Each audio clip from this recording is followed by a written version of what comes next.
Assalamualaikum warahmatullahi wabarakatuh. Perkenalkan, kami dari kelompok 2 ingin mempresentasikan hasil kerja kelompok kami. Sebelumnya, perkenalkan, nama saya Tio Adrian dengan NIM 230809601020 dan teman saya Dan saya BH Kifat Arsyad dengan NIM 23080900095. Dan saya Muhammad Ahmad Yusuf Habibi dengan NIM 23080900121. Saya akan menjelaskan tentang rangkaian dan sistem digital.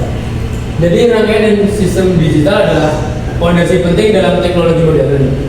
Memahami konsep dasar serta cara kerja sistem digital akan menjadi kunci untuk memaksimalkan penggunaan teknologi dalam berbagai bidang, mulai dari komunikasi, komputasi, hingga otomasi industri.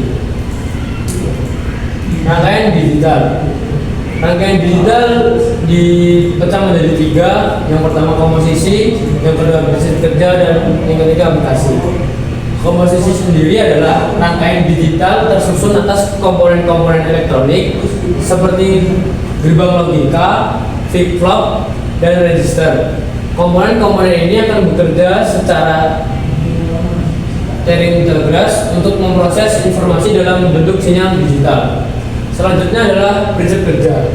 Rangkaian digital beroperasi dengan menggunakan dua level tegangan yang berbeda, biasanya 0 volt dan 5 volt. Untuk mempresentasikan data biner 0 dan 1, proses pengolahan data dilakukan melalui kombinasi gerbang logika.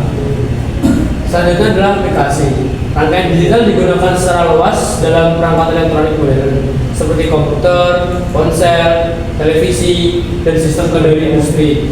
Kemampuannya dalam mengolah data biner membuatnya menjadi teknologi kunci di era digital saat ini. Selanjutnya adalah sistem digital. Sistem digital sendiri dibagi menjadi 3. Yang pertama akuisisi data, pemrosesan, dan keluaran. Akuisisi data. Sistem digital menerima masukan dalam bentuk sinyal analog yang kemudian dikonversi menjadi bentuk digital menggunakan perangkat ADC atau analog to digital converter. Yang kedua adalah pemrosesan. Sinyal digital yang telah diperoleh akan diolah menggunakan rangkaian digital seperti mikroprosesor atau microcontroller untuk mendapatkan hasil yang diinginkan. Yang ketiga adalah keluaran.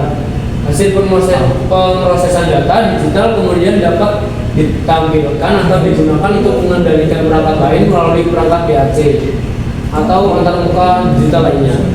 Selanjutnya adalah representasi besaran digital. Representasi besaran digital dibagi menjadi 4. Yang pertama sistem bilangan biner, yang kedua kode biner, yang ketiga resolusi digital, dan yang keempat konsep sampling. Sistem bilangan biner yaitu informasi digital direpresentasikan menggunakan sistem bilangan biner yang hanya terdiri dari 2 simbol yaitu 0 dan 1. Yang kedua adalah kode biner. Kode biner adalah berbagai kode biner digunakan untuk mempresentasikan data seperti kode BCD dan kode ASCII, dan selanjutnya adalah resolusi digital. Resolusi digital menentukan tingkat kedetailan atau presisi representasi data. Semakin tinggi resolusi, semakin detail informasi yang dapat dipresentasikan. Terus yang terakhir adalah konsep sampling.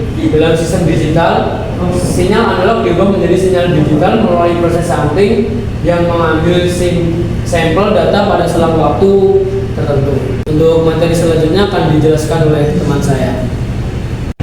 Baik, jadi saya di sini Muhammad Ahmad akan melanjutkan materi dari Tio Adrian mengenai sistem bilangan dan sistem kode. Sistem kode sendiri merupakan fondasi penting dalam bidang komputer dan informatika. Dalam presentasi kali ini, kita akan mempelajari berbagai konsep dasar dari sistem bilangan, konversi antar sistem, serta aplikasi sistem kode dalam dunia digital. Sistem bilangan sendiri terbagi atas 3, yaitu sistem desimal, sistem biner, dan sistem oktal. sistem desimal merupakan sistem yang menggunakan 10 digit, yaitu 0 sampai 9 sebagai basisnya. Sedangkan sistem biner merupakan menggunakan sistem yang menggunakan 2 digit sebagai basisnya, yaitu 0 dan 1. Sedangkan sistem oktal sendiri menggunakan 8 digit sebagai basis, yaitu 0 sampai 7. Untuk konversi sistem biner, oktal, dan heksadesimal ke sistem desimal, yang pertama, biner ke sistem desimal itu dia lakukan dengan menjumlahkan hasil perkalian setiap digit dengan pangkat 2 yang sesuai. Yang kedua adalah sistem oktal dikonversikan ke sistem desimal dilakukan dengan cara menjumlahkan hasil perkalian setiap digit dengan pangkat 8 yang sesuai. Yang terakhir adalah sistem heksadesimal ke sistem desimal dilakukan dengan menjumlahkan perkalian setiap digit dengan pangkat 16 yang sesuai. Berikutnya sistem desimal ke biner. Sistem desimal ke biner dikonversikan dengan melakukan membagi angka desimal secara berulang hingga berulang kali dengan 2 hingga hasil akhirnya adalah 0. Dapat dilihat di gambar sebelah sebagai contoh. Kemudian adalah sistem desimal ke oktal dikonversikan dilakukan dengan cara membagi angka desimal itu secara berulang dengan 8 sehingga hasil akhirnya adalah 0. Sedangkan kalau sistem heksadesimal, sistem desimal ke heksadesimal dikonversikan dengan cara membagi angka desimal itu dengan angka 16 hingga terpisah 0. Berikutnya konversi sistem biner ke sistem oktal dan heksadesimal. Biner ke sistem oktal itu dilakukan dengan cara mengelompokkan 3 digit biner menjadi kelompok yang terdiri atas 3 lalu mengubah setiap kelompoknya menjadi 1 digit di dalam oktal. Contoh, ini adalah 0 berarti akan menjadi 000, 1 akan menjadi 001 dan seterusnya. Biner ke heksadesimal itu dilakukan dengan cara mengelompokkan 3 digit menjadi kelompok 44 lalu mengubah setiap kelompok menjadi 1 digit heksadesimal. Selanjutnya adalah sistem oktal dan heksadesimal ke sistem biner. Dari sistem oktal ke sistem biner, dia dapat diubah langsung menjadi 3 digit biner. Sedangkan kalau heksadesimal ke biner dapat diubah langsung menjadi 4 digit biner. Yang terakhir adalah sistem kode. Sistem kode itu terbagi atas 3, yaitu kode biner, kode ASCII, dan kode Morse. Kode biner sendiri menggunakan hanya 2 simbol, yaitu 0 dan 1 untuk mewakili informasi digitalnya. Untuk kode ASCII menggunakan 8 bit untuk mewakili karakter huruf, angka, dan simbol pada komputer. Sedangkan kode Morse dia menggunakan kombinasi titik dan garis untuk mewakili huruf, angka, dan simbolnya. Sekian dari saya untuk materi sistem bilangan dan sistem kode. Selanjutnya akan disampaikan oleh teman saya.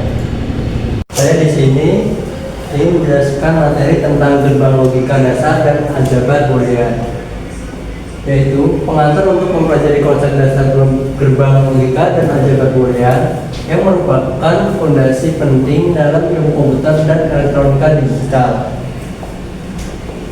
Di sini tabel kebenaran. Tabel kebenaran adalah alat visual dan semua kemungkinan input dan output dari suatu gerbang logika. Ini membantu memahami operasi logika dasar. Lalu contoh tabel kebenaran sesuai di gambar.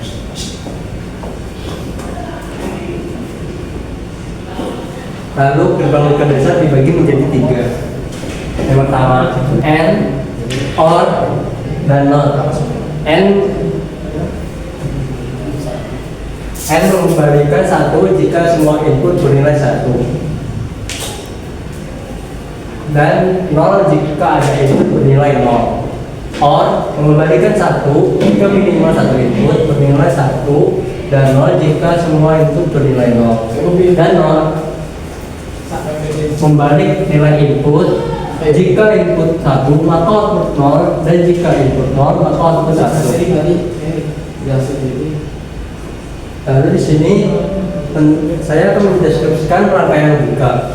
Dengan memahami gerbang logika dasar, kita dapat menggambarkan dan mendeskripsikan rangkaian logika yang kompleks. Ini berguna untuk memecahkan masalah pemrosesan digital. Lalu mengevaluasi output bersama logika. Yang pertama, identifikasi input. Tentukan semua input yang berkontribusi pada output. Yang kedua, hitung nilai, yaitu evaluasi bersama logika untuk mendapatkan nilai output yang benar. Yang ketiga yaitu verifikasi. Bandingkan output dan dihitung dengan tabel kebenaran untuk memastikan kebenarannya.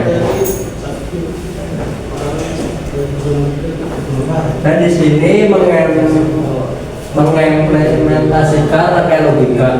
Setelah memahami gerbang logika dan cara mengevaluasi persamaan, langkah selanjutnya adalah mengimplementasikan rangkaian logika dalam bentuk sirkuit elektronik atau perangkat lunak. Lalu di sini saya akan menjelaskan gerbang NOR dan gerbang LAN. LAN dan NOR sesuai dengan gambar. Lalu gerbang NOR adalah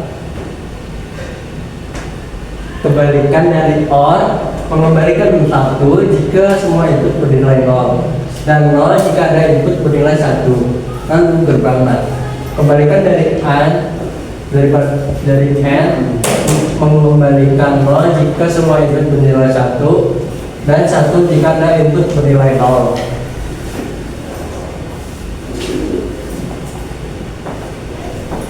Lalu di sini teorema aljabar Boolean.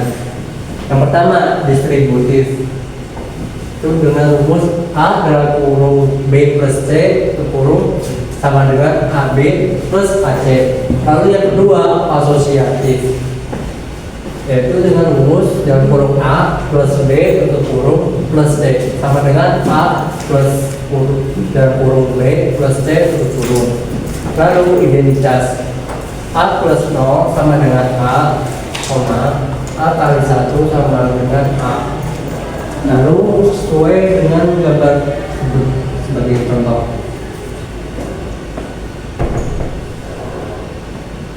Lalu selanjutnya universalitas gerbang NOR dan LAN. Gerbang NOR dan LAN dapat digunakan untuk membangun semua fungsi logika lainnya. Ini membuat keduanya menjadi gerbang yang sangat kuat dan fleksibel dalam merancang rangkaian elektronik digital. Lalu sebagai contoh sesuai di gambar. Sekian dari kelompok kami. Jika ada salah kita mohon maaf. Assalamualaikum warahmatullahi wabarakatuh.